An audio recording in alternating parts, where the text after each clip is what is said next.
What's good, family? It's me, Game Boy, back with a new video.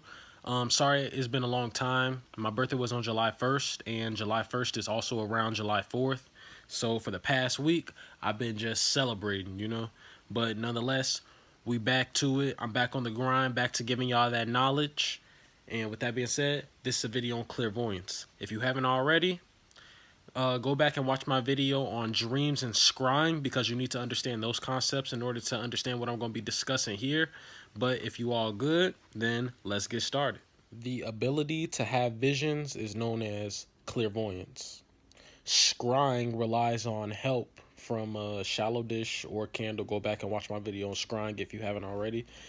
Scrying relies on help to help develop this ability to have visions, clairvoyance.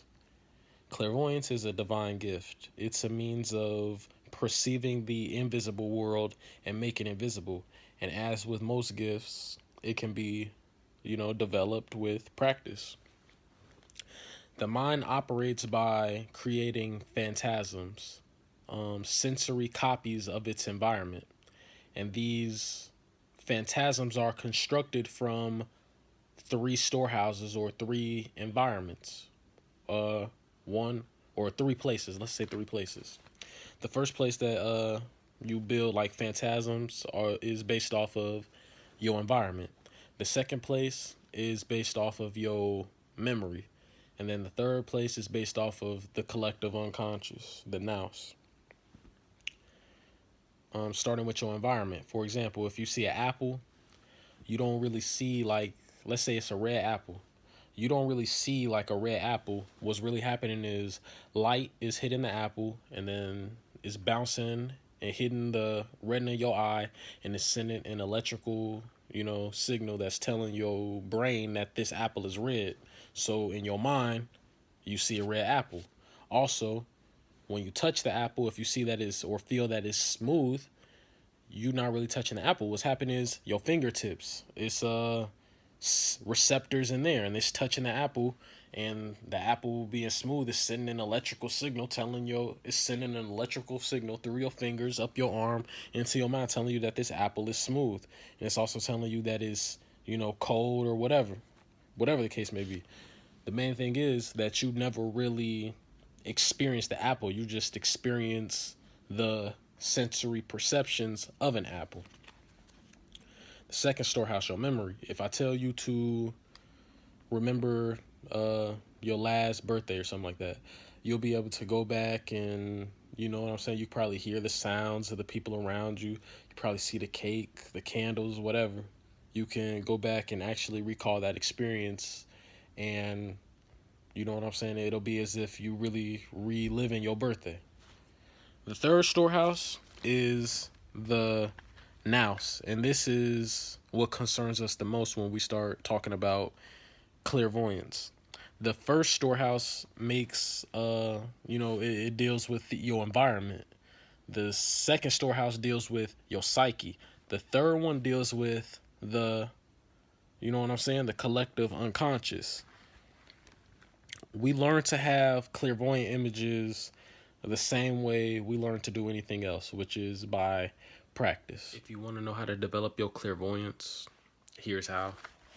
All the information I'm getting is from my book on Theurgy. So in order to develop your clairvoyance, first you want to start by becoming good at constructing phantasms.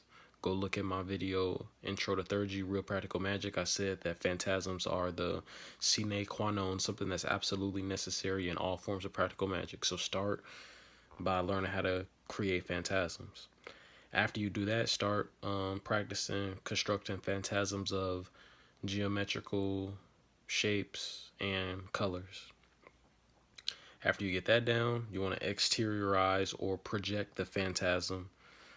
For example, if you're working with, a pentagram is a good shape to start with when you like creating phantasms of shapes, because it's used a lot in practical magic.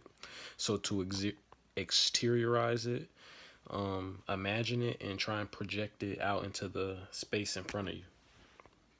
You may get to a point where you see like a ghostly image of of the pentagram or whatever shape you're working with.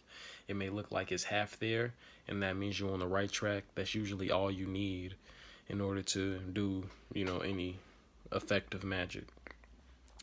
Continue practicing your exteriorization.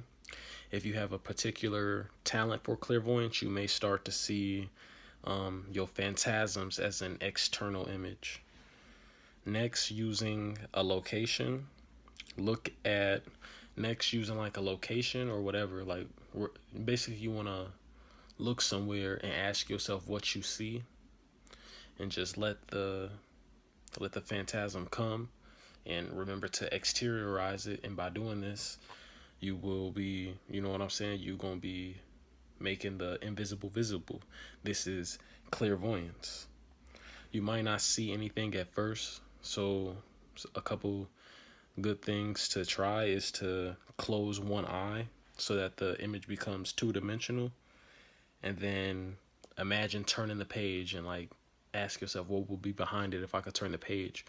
Ask yourself, if I were clairvoyant, like what would you see? You know what I'm saying? Like just get in that, just start practicing your clairvoyance.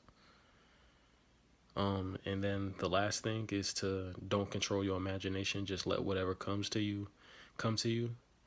And by following these steps, you'll develop your clairvoyance and you'll start having visions. All in all, family, through clairvoyance, scrying, and our dreams, we can develop insight as well as wisdom and move closer to spirit. So if you like this video, drop a like. Also like this video to raise spiritual awareness, and subscribe to help raise the consciousness of the world. And with that being said, have a good one. Peace.